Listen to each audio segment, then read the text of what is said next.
Ladies and gentlemen, welcome back to Somos Mas, the official podcast of Somos Mas NM and your source for the latest news and notes on New Mexico United and the New Mexico Runners. My name, of course, is Seth Bidoff. Joining me this evening, we have the one, the only Earl Nieto. Earl, the bloodline is dead. How do you feel about it? I'm actually okay with it. I mean, don't get me wrong. I was a huge fan of the Bloodline when it first got started and the whole storyline that they had going there. But after a while, there's only so much things you can do, and there wasn't much that they could go with it. So I'm excited to have the Usos back doing their own thing and let Roman do his thing, and then go from there. Well, obviously, they're not just going to cut ties immediately and just completely walk away from everything. There's going to be a Civil War style storyline for at least a period of time. What happens there? Actually, I don't know, because obviously they have the whole storyline going where Roman hasn't been pinned in 3 years. I think today's the anniversary of 3 years. So really, I don't know what they're going to be doing or what they want to be doing, but it's definitely going to be interesting. It will. Also, Ciampa's back. I don't know if you saw that last night. I did see that. How big of a deal is that? He'll be a mid-carder like he always is, like he always was. The only way he main events is if he's back in NXT where he's his own guy. But yeah, I saw Tommaso Ciampa return last night. Your favorite person of all time, I guess, Logan Paul, somehow shows up and inserts himself into a championship contender match. I don't understand that. I have my own personal opinion on that, but it's whatever. And then tonight, I don't know if you saw, but Seth freaking Rollins returned back to NXT and defended his championship against Braun Breaker. I didn't see that. Yeah, Seth won. I didn't. Why is he defending on NXT? That I don't get. Because he's a fighting champion. Okay. So whoever challenges him, he faces, unless he gets assaulted by Finn Balor. Yeah. Okay. All right. So the Miz obviously got his face wrecked yesterday. Cody finally got a win in I believe it was a triple threat tag match the other night. Is Cody finally getting past the year of whatever? This is similar to what his dad went through. No, he still has a lot of trying times that he needs to do, and he's not close to being done with the tribulation, I guess what they're trying to call it. He'll still face Brock, so he has a match against Dominic Mysterio. Okay. At whatever the next place is in London. I know what I'm talking about. The one that they climbed the ladder, Money in the Bank. You said play. I didn't know what you're talking about. Maybe they're wrestling at Buckingham Palace for all I know. It's been that kind of day. Which I'll talk about that here in a minute. But yeah, so he'll face Dominic Mysterio over in London on the 1st, but I have a very, very good feeling that he will lose that night. Okay. I mean, I don't necessarily agree with it, but obviously they have something in mind. Oh, I don't agree with it either, because I like Cody Rhodes. He's actually, when I play WWE, he's my favorite to play with. I know Cody Rhodes, so So yeah, so he's actually one of my favorites. I like him a lot, and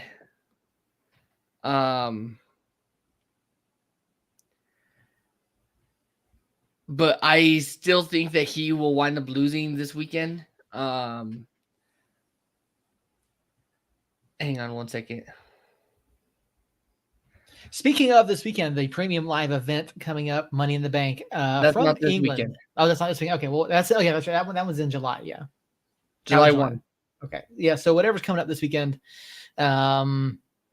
Yeah, I don't know. I honestly don't even know. I'm assuming it's Premium Live. Is it an NXT event or is it something else? I want to say it's an NXT event. Well, Maybe not. in the past, Maybe so. maybe WWE has a weekend off. Karsten, how you doing, bud? I have no idea who Karsten is.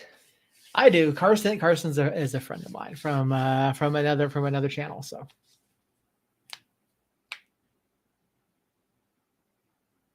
and Earl's internet shit the bed. Okay, well, folks, if you're just tuning in, we have been talking a little bit of WWE with Earl Nieto, our resident WWE expert, who is trying to get us prepared for whatever the next premium live event is this weekend. We're also talking about Money in the Bank as well as some other storylines that WWE is going through. Earl thought he had figured out his internet issues, thinking he had isolated it to a particular laptop. And so, we'll see what happens with Earl. So appreciate you popping in the chat. Carson, appreciate you hanging in there, bud. I know this is probably not your typical content, not your typical podcast content that you would listen to. If you're just popping in, I know Carson, again, first time here. This will be live in podcast feeds later in the week. We do talk New Mexico United, we talk soccer, we talk MLS, we talk other things. And in the meantime, I'm just going to vamp just a little bit, see if Earl comes back. And no, I get it. I'm not playing either until after the podcast is done. So we'll see what happens with Earl. I have no idea what's going on here. So if you were with us for the instant reacts on Saturday, Jacob and I talked about the showing of New Mexico United against RGV out of the lab. First match home, first match of a 3-match homestand. He says your internet sucks. Okay. Marlene, I do appreciate you popping in, letting us know what's going on with Earl. We'll see if Earl hops back on. We've thought for some time that Earl was having some internet issues. So, and Karsten, do appreciate you here for the support. Do appreciate you being here. If you missed the instant reaction, Jake and I are talking about RGV against New Mexico United on Saturday night. 2-2 draw for United. Earl may be back. Earl, if you're not in the Blair Witch Project, are you with us? I am here. Okay. So I was attempting to vamp here just a little bit. Didn't necessarily get much of anywhere. So we were talking about this weekend's premium live event. You were saying you believe that it is a NXT event. Yeah, it might be an NXT event. I'm not 100% sure. Just because there's so many events and things happening around my life right now that it's kind of crazy. But we were talking about Cody Rhodes and his tribulations. Mm-hmm. I was saying, sorry, I was reading the comments too. So, as I was saying, I think that Cody Rhodes loses this weekend. I do believe Brock Lesnar shows up into the O2 arena and costs Cody the match, which, in my opinion, will lead to a monster main event for SummerSlam, being Brock and Cody number 3. Mm-hmm. And that'll be pretty much like a number 1 contenders match for Seth Rollins' championship. All right. Well, we'll keep an eye on that this weekend and through Money in the Bank and see what happens in the coming premium live events. Earl, I did want to ask you, because the other day I had a conversation with Fred from KNML 610 AM here in Albuquerque.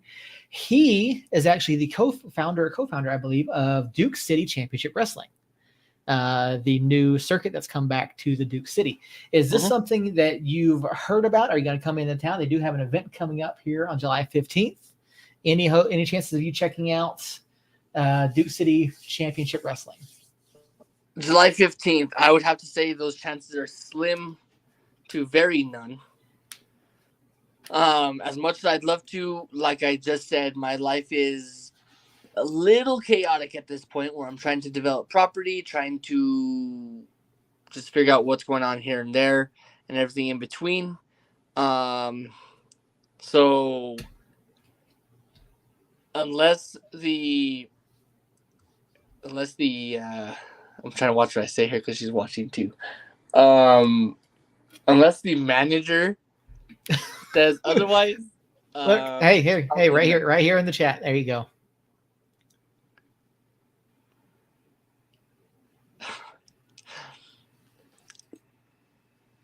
Okay, so maybe I will go. I don't know. That was July 15th, you said? July 15th. Yeah, at the El Rey Theater. Oh, so you want me to die? Yeah. Then why don't you just say so? Yeah, the historic El Rey Theater, not necessarily the greatest part of town, but the return of professional wrestling to the Duke City. I think it's a big deal.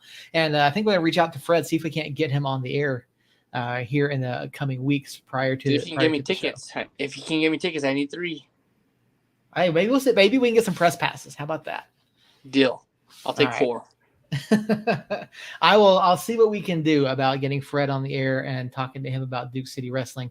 So yeah, I just wanted to see what your take was on that, and how big of a deal is professional wrestling returning to Albuquerque.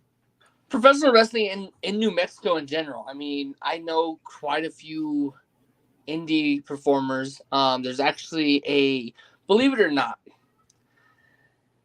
it's my claim to fame. There's a wrestling training facility in Mountain Air. Mm-hmm. And I know the guy, and he's an indie. There's some other indie wrestlers that go there once in a while and hang out and do their thing. So I have access to a wrestling gym if I want to try. Okay. And so that's just my small claim to fame. So, Marlena, if you're still listening, does this mean we need to have you sign Earl's waiver in order to go try out for wrestling out in Mountain Air?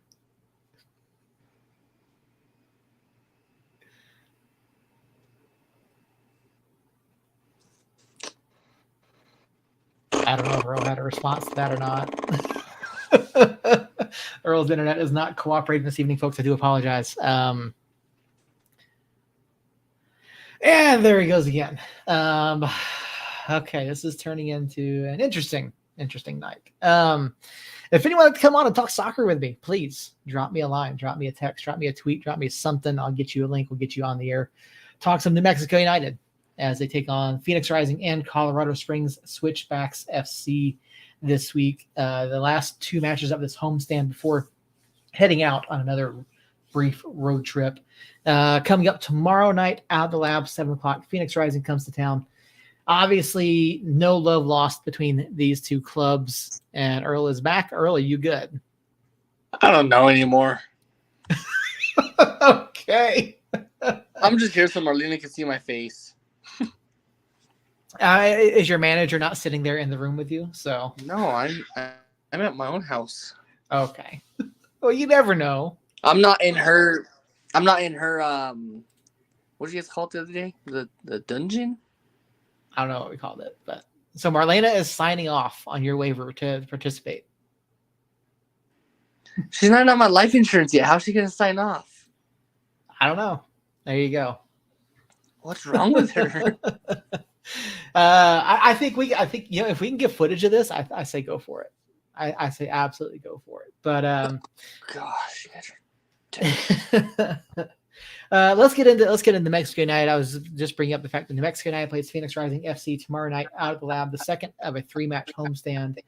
Obviously, rivalry match. No love lost between these 2 teams. United finally broke the 3-match losing streak they had heading into last weekend. Eric Quill's debut with the club. Rising 2 straight draws. They had a 2-2 draw against Oakland and a 2-2 draw against Lou City, which was actually quite the job done by them against Lou City. Looking at this match, looking at the limited amount of time that Eric Quill has had with this club, what do we need to see out of United that we didn't see in the first match that is going to give, this is the first match. We saw them in the Open Cup. So what happens differently between now and Open Cup? Obviously, we picked up the win over them in Open Cup this year. What happens here in league play? Is Rising back on track? Do you think, or do you think that they still have issues that they're working through?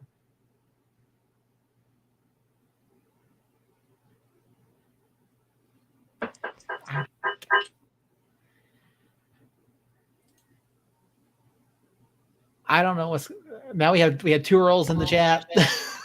Yes, but one's the king of perfect timings, and this is the patron saint of hot takes. Okay. So Earl, I don't know if you heard what I said. I don't know if you heard my question there. Okay. Yeah, I heard you twice. Cause on two different videos. Okay. I want to say that Eric Quill comes out the same way he did for this past weekend, and just continue to attack for 90 straight minutes. And like I said, I didn't watch the entire match, but from what I saw, just the second half, the little bit of second half that I did watch, we're still attacking in the 70th, 80th minute, which was nice to see. Now, if we can keep doing that time in and time out, then cool. If we could also stop giving up late stoppage time, end of match goals to either tie or lose, that'd also be great. Which I get, it's Eric Quill's first match, and that hurt like shit. So yeah, sorry, I lost my train of thought. That's okay. I mean, yeah, Eric Quill coming out, obviously he didn't have a lot of time leading into the RGV matchup to install the system that he wanted. There's still a lot of things that they're going to have to work through, as he gets the system in, obviously coming in at this juncture. And it's something that we talked about, when do they bring the manager in? And bringing him in with such a short window of training prior to matches, I think he had 3, maybe 4 training sessions last week, or days of training last week prior to the RGV match. They probably had one yesterday. I doubt they trained anything more than like a light workout today, with the match tomorrow. And then again, maybe a training session on Thursday, maybe one on Friday. I don't know what their actual schedule is like, but for a new coach coming in, obviously you didn't get the result that you wanted Saturday night against RGV, giving up a second goal there to drop the points. But, there has to be a good feeling in the club coming into this, has to be feeling of confidence that the manager, the new manager, Eric Quill, is putting guys out there and putting them in positions to make plays. Now, we didn't necessarily get a lot of shots on target Saturday night, but there were a lot of things that were happening on and off the ball that seemed to give the guys a lot more confidence. Yeah, and that's the thing. I mean, he came in Tuesday last week. So that would have gave him Wednesday, Thursday, some of Friday, if they trained on Friday. So at least 2 days of training. He didn't have a full week. So for him to come in and face RGV, who I believe are sitting... They were sitting 11th. Oh, they're 11th. Okay, I thought they were higher. No, they were sitting 11th. But even at that, with 2 days of training with a brand new manager, to come out and score 2 goals within 5 minutes, that's incredible. And to hold that lead after being down 1, so you gave up a goal, you come back, you score 2. I mean, that's incredible. So for him to walk out of the lab for his first match with 1 point is monster. Yeah, it's a monster 1 point that he got. He picked up 1 huge point, and definitely, should I say, already fired up the quick Quill movement because he didn't win.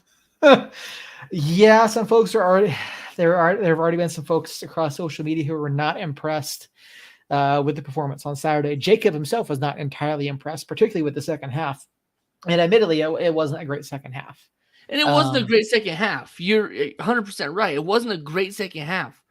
But for them to continue to fight and continue to play and want to play through the end of, I think it was 3 extra minutes. through the extra 3 minutes of stoppage time.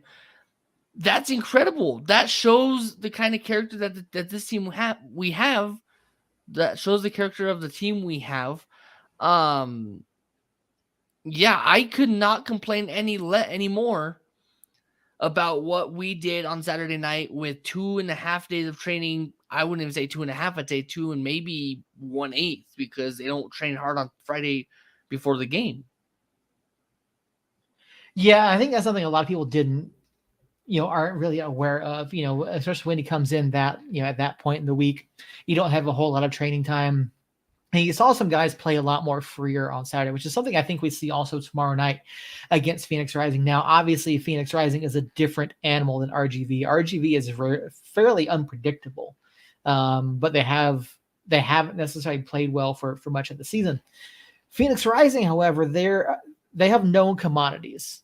Yeah, commodities in their roster. You've got guys like Danny Trejo, who admittedly is underperforming this year, but he had a big letdown on Saturday night.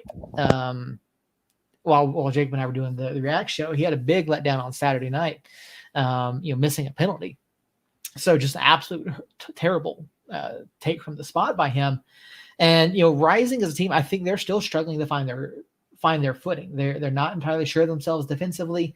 I think they're not as good at the back as they have been in past years, and they weren't even that good at the back last year. So I think this is a very good opportunity for United to pick up another good showing, pick up 3 points against a Rising team that just doesn't really hasn't solidified their identity and hasn't really keyed in on what works for them offensively yet this year. So just to touch on that, I mean, last season we saw Rising make a mid-season change, a late season change. It wasn't even mid-season; it was a late season change, where they had Rick Shantz, if I'm even allowed to say his name. You can say it. Just don't say it 3 times. Yeah, just don't say it 3 times. Because then some slur might come out or something. It might, yeah. Okay. Sorry, David, if you're listening. So yeah, I mean, you had Rick Shantz that came out that got sent off last season, and then you bring in Juan Guerra, I think is his name. Yeah. Who poached him from Oakland. Yeah. Yeah, who really didn't have much going on in Oakland. I mean, they're bottom of the barrel in Oakland. And then he comes over from Oakland and continues to stay bottom of the barrel, which granted, by the time he came over, the damage was already done for Phoenix. They couldn't pray they couldn't pray themselves out of the situation they're in. Mm-hmm. But with that, Juan Guerra was let go from Phoenix, or he left Phoenix for a reason. And you're going to bring him back? Like, that's what I don't get. I think he was an assistant coach at Phoenix. There's a reason why you're an assistant coach. And I'm not talking bad about what we had, because we had an assistant coach, but he came in and proved he's head coach worthy. You're talking about an assistant coach who I don't even know if it was the first assistant.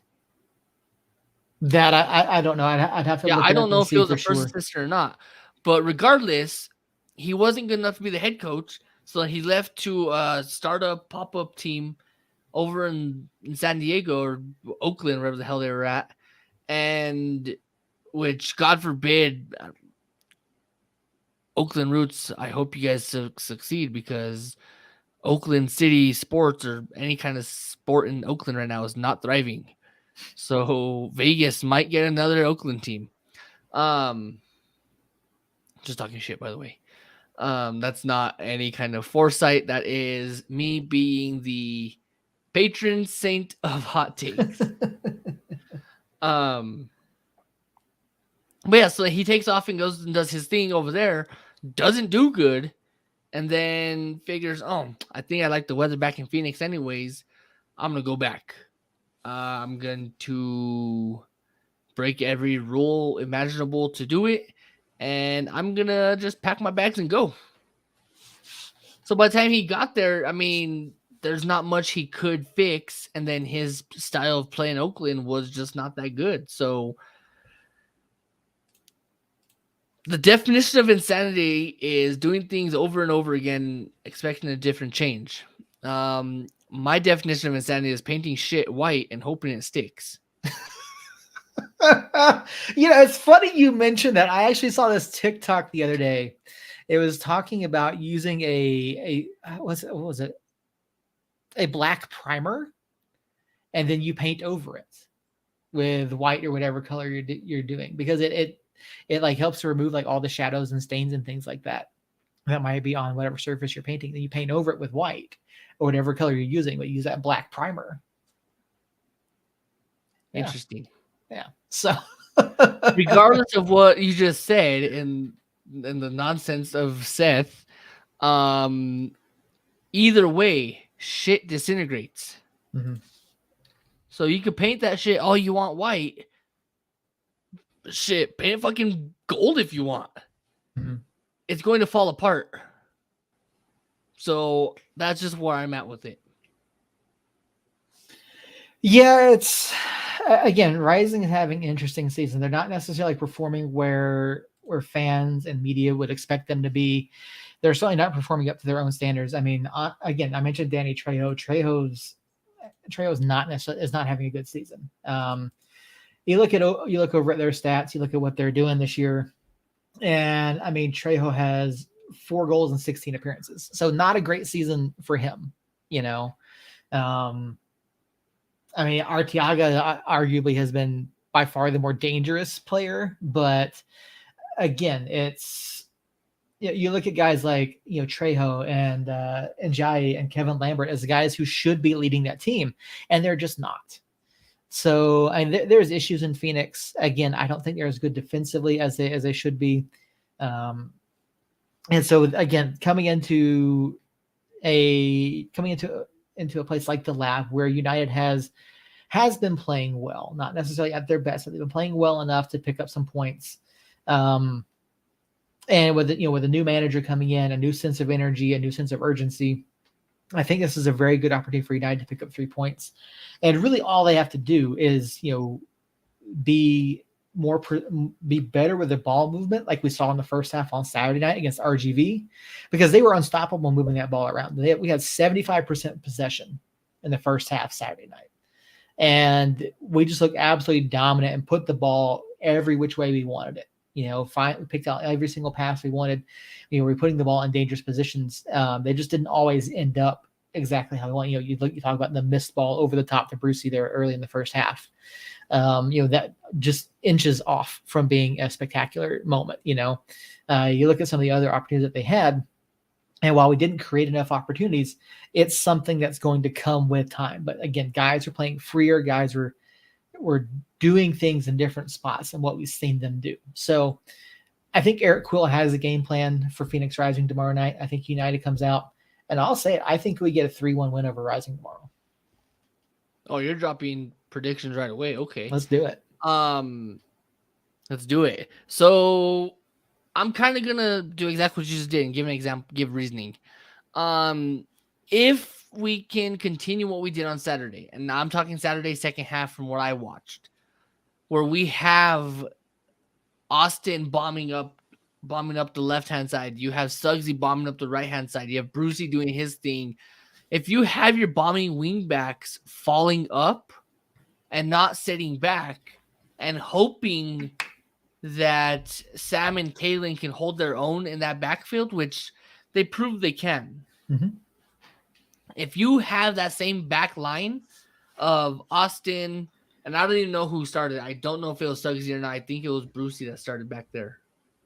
Brucey started. Yeah, Brucey was back there. You had Austin, Kaylin, because Suggs came on late as a sub. Yeah. I don't think Suggs came on for Brucey. Yeah, I don't think Suggsy hit this 20,000 minute mark yet. I think he's still like a half hour short. And I want to say it was Seymour. Yeah, Seymour, because Will came back from his injury, so Seymour started back there. So yeah, so if you have that same back line where those wide backs are bombing up, that's dangerous. With Phoenix's defense, they're not the defense of 2019, 2020. Shit, I'll give them 2021 as well. Where the defense is just, their defense was stout back then.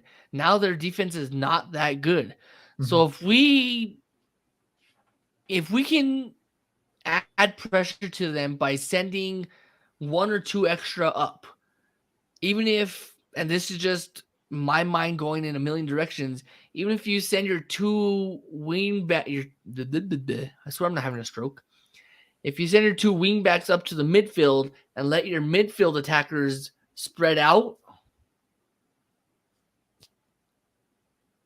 as long as you're adding more to that front attack, I don't think Phoenix can stop us. So with that, I think 2-0. Okay. Fair enough. And I do want to correct myself. I said Seymour started. It was Hamilton that started. Seymour came in as a sub. He got like 3 minutes. So I do want to make sure I correct myself there. I knew I had something wrong there. But so there you have it. There's our predictions for tomorrow night against Phoenix Rising. 3-1 and 2-0, both in the favor of United. Looking ahead to Saturday, Colorado Springs Switchbacks. They started the season off pretty hot. They cooled off quite a bit. They're coming off of 3 losses, followed by 2 consecutive wins as they head into this weekend. And they've looked good for the most part this season. I don't have too many complaints about how they're playing. They have definitely taken the roster changes that they were subjected to in the offseason, and they have made the best of them. You know, you look at the firepower that they lost. You know, Haji Berry gone, Michi Galina gone. Like they just, they've been a very good team. They brought in Skundrits, they brought in Romario, they brought in, some other guys that have just made impacts across the board for them. And you look at, Romario Williams in particular. Romario is actually having a pretty good season. As much as we hated what he did with us last year, he's having a pretty good year for Switchbacks up there. 6 goals and 14 appearances. They've got a lot of different guys on the score sheet this year. And, the first meeting we had between them this year, we lost 2-1 up at their place. Now is the return match down here in Albuquerque. Do we see a different United performance against them on Saturday night, or do you think Colorado is still better than United?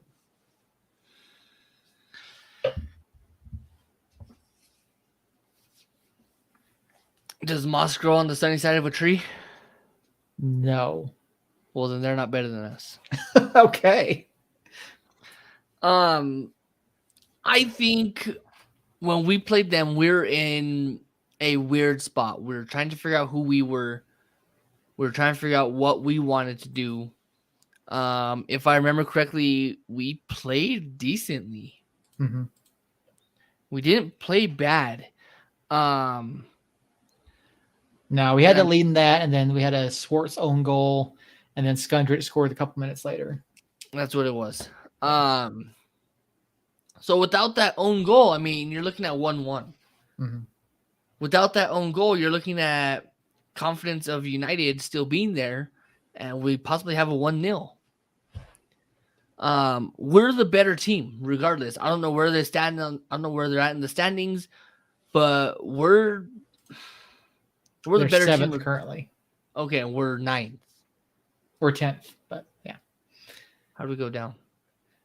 So we had to draw. Orange County 1. Okay, that's what it was. Regardless of that, I still say we're the better team. And once again, if we continue attacking and playing attacking soccer for the full match and not just for spurts of it, 2-1 us. Yeah, this is going to be a tough one. It really is. Again, in his introductory press conference, or I may have even been in the 101.7 team interview with him last week, Coach Quill talked about making the lab into a fortress again. Everyone wants their home field to be a fortress. And, this homestand here is a really good opportunity for us to do that. Now, we didn't necessarily make that statement Saturday night against RGV. We certainly can make that statement against 2 teams that are reachable in the standings. I mean, right now we still have one match in hand on Rising. We have 2 matches in hand on Colorado Springs. And so, Rising is 3 points up and Switchbacks are 7 points up. We could make a big statement this weekend through this week by picking up 2 wins here. Again, we didn't necessarily, like you said, we didn't necessarily play bad in Colorado. We had moments where defensively we were let down. You see the own goal from Harry, and then minutes later, just the guys have already switched off. The dejection, the hanging heads, and they didn't make the defensive play on Skundrich. So there's definitely been some improvement since then, and just in terms of how we play and how we react to moments. And so, with that being said, I think Colorado is still the slightly better team in terms of talent, but I feel like we do have our better performances at home in terms of a complete showing, in terms of complete effort. So I think that, coupled with ending the homestand, Pride Night, the guys are going to come out. They should be fired up. Hopefully, they're coming off of a win against Phoenix Rising. And, again, more time for Eric Quill to install what he wants to with this club. I think things continue to get better. I think we see more opportunities. I think we see more chances on goal Wednesday night and Saturday night than we did against RGV. So that being said, I'm going to say United flips the script here and takes the win at home, evens the season series against Colorado Springs.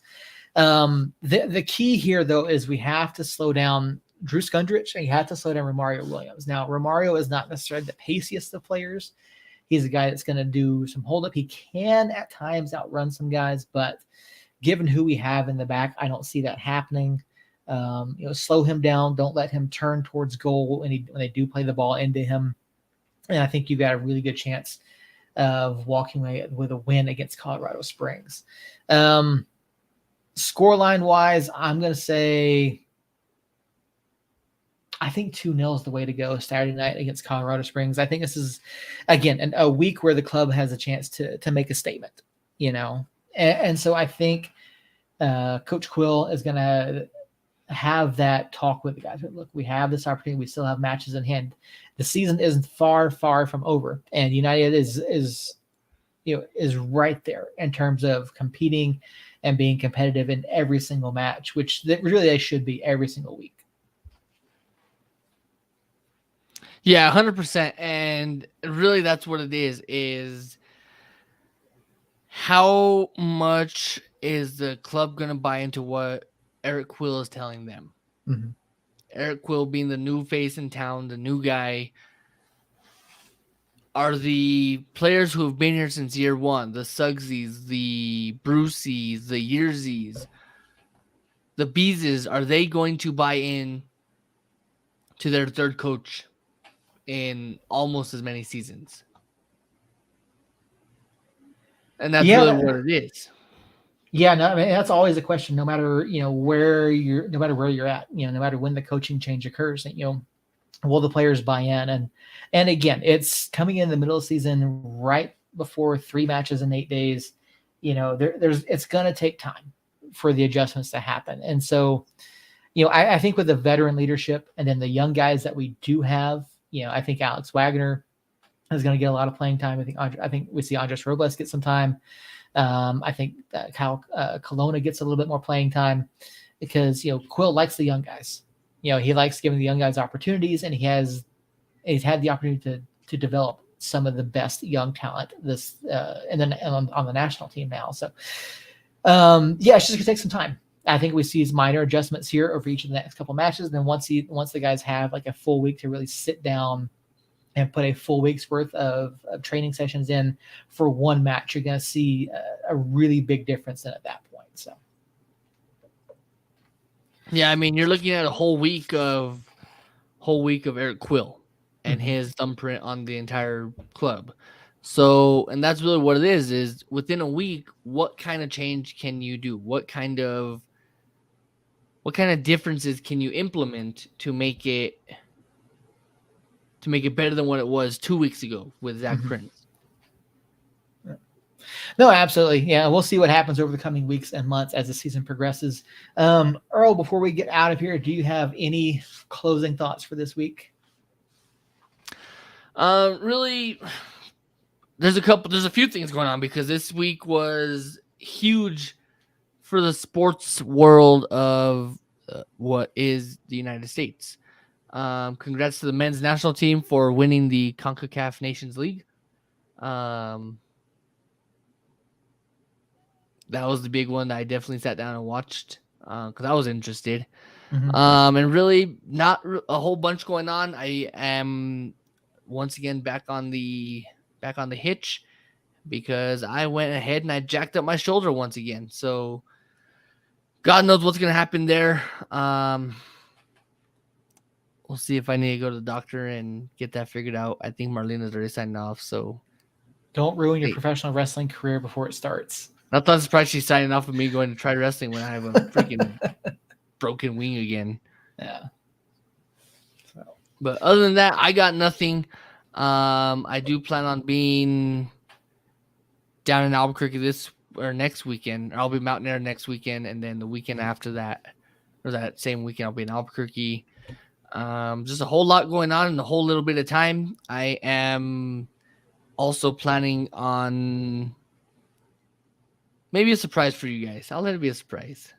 Well, hopefully it's not next week because no, it's not next week. Okay. The best prize is a surprise, and let's just say October 7th, I think, is when this prize will happen. Are you expecting Earl? No. Oh, okay. Not yet. Okay. No, so I'll just break it out here. I am in the very infant stages of planning a trip to Phoenix with my family to go watch a soccer match out there. So I'll probably be doing a live from out there. Very cool. If we do a post-match reaction, instant reaction, I might be there. Maybe I'll go talk to your buddy Owain. Yeah, that'll be fun. So all right, Earl is going to Phoenix. I'm going to Hartford in a few weeks for that match. That's going to be a lot of fun. But we do have an announcement we wanted to share with everyone this evening. So we had teased it last week that we might have something for you guys this week, and we worked on it. We thought we had it squared away, and then plans got canceled yesterday afternoon.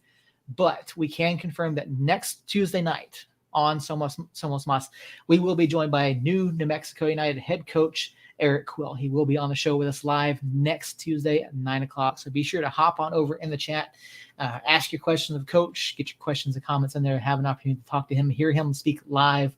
We obviously have the opportunity to talk to him, press conferences before the matches, after the matches, at the introductory presser. So big moment for us. We hope to have him this week, but busy week. Coach, we had set it up and Coach canceled. He said that he would rather take the time and focus on the busy week that he had this week, which completely understandable. 3 matches in 8 days, just coming into the club. So we're no worries whatsoever. But yeah, Coach Quill will be here with us next week. So be sure to tune in for that. And just to touch on that before you wrap things up, just to touch on that. If you're watching live next week, Tuesday night, 9:00, great. Can't wait to see you. Can't wait to see your comments. Because you guys can only see me and my ugly mug. And that's if my internet's working that day too. That's very true. Regardless of that, we will be here. But if you're listening to this sometime throughout the week and you have a burning question that you want to ask Coach Quill, shoot us a message.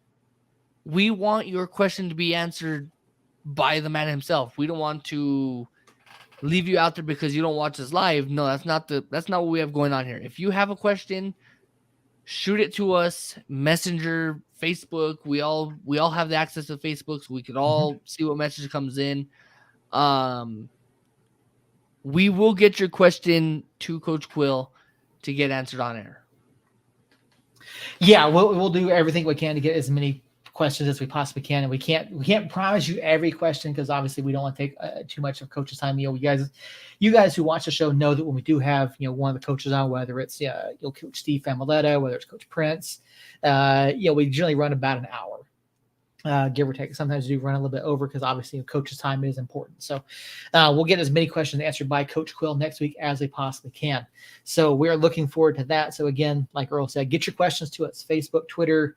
You can DM us, you can message us, post it on our wall, whatever the case is, or pop over in the chat. Obviously, Facebook, YouTube next Tuesday night, 9:00. Get your questions in the chat for Coach. We'll get through as many as we possibly can. We're excited to have him on. You know how excited I am to have him on? How excited are you to have him on, Earl? I'm feeling oozy. Earl's feeling oozy. Okay. Earl is feeling oozy. Yeah, we're excited for this. We've had I've had the opportunity to talk to Coach in person. And so I'm really looking forward to this. Really looking forward to you guys having a chance to interact with Coach if you didn't get to see him at the meet and greet the other night. So for everyone, for Earl, for Jacob, who couldn't be with us this evening, for myself, thank you guys so much for watching. Again, Tuesday night, 9:00, Facebook, YouTube, and Twitter. We will be live. In the meantime, make sure you give us likes, subscribes, follows, all that fun stuff across our social medias. Follow us at Somos Moss. You can even drop stars. We're not going to complain about stars either. You can do stars too over on Facebook. I guess it helps support the podcast in some way. I guess every star is like a penny or something. But we've talked about taxes.